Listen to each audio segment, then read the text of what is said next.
In today's lesson, we'll talk about how do you reply back to your prospects on the initial message if they're asking you about certain objections, and the importance of never answering either a quick yes or no. Okay, if you follow that rule, never answer yes or no immediately. That will help you out a lot. So I'll give you a couple examples. If someone says, is this network marketing? Right? You said, is this network marketing? I don't want to do it. Don't assume it's negative. Don't immediately, oh, yes, it is. Oh, ooh, ooh, ooh. Or I don't like to sell. Ooh, right? One of the things that helped me become a top recruiter and also help a lot of my friends who are top recruiters, top leaders in their companies is you always assume the positive. And assume that even if they're bringing it up, it doesn't mean they're not open to it or they're negative. It just means they don't understand it. They have a misconception about it, or they've been approached the wrong way before. Doesn't mean that it's a no. So, and another reason why you don't answer yes or no is you want to get to know the prospect better, right? So if someone says, is this network marketing? Does someone ask, you use the magic script, which is, hey, I'm working on something exciting. It may or may not be for you. Would you be open to taking a look? And they say, this is network marketing. Doesn't mean they're not interested, right? Get to know your prospect better. So ask them, why? What's your experience? Have you had experience with it? That's a good question to ask. Why do you ask? Have you had experience with it? Okay. Get to know, and they may say, oh, a lot of times they may say, oh, I've been approached by my friends. I never thought they'd work. See, and that's a common response. It doesn't mean that they're not into it. I'll give you a couple of examples, right? Network marketing. Is this network marketing? This is network marketing. This is one of those network pyramid things. Doesn't mean they're not open to it. Ask them, why? Why do you ask? What's your experience behind those things? Another example is you use the magic script, send out the invite. It says, does this have to do with selling to friends? And you can say, it can be, but not always. Why? Have you had experience with that? Right? And you're not lying. Building our business doesn't mean you're selling to your friends. You can be selling to co-market, people you're meeting online, people you're meeting at conferences everywhere, right? Virtual online conferences. So, again, doesn't mean you have to sell to friends. Does not mean they're not interested. So if you say yes or no, they may say, oh, I'm not interested.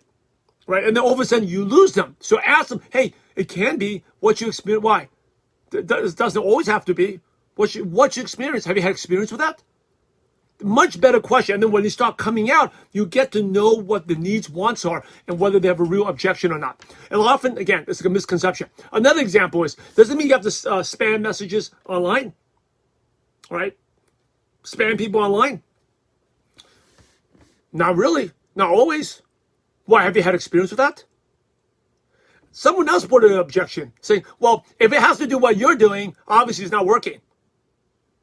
Yeah, that goes back to how you see yourself, right? People used to ask me, if it has to do with what you're doing, it must not be working. Although, you know what? It's not for you, but it's working really well. It's working really well. All right, and how do you convince them? You keep following up with them. Now, another one is, does it have to do with selling products, selling health products online? Do you have to sell products on? Do you need selling or sell products online? Again, don't answer yes or no. If you say yes or no, you're going to lose them. Say, why? Why? It can be, but not necessarily. Why? Have you had experience?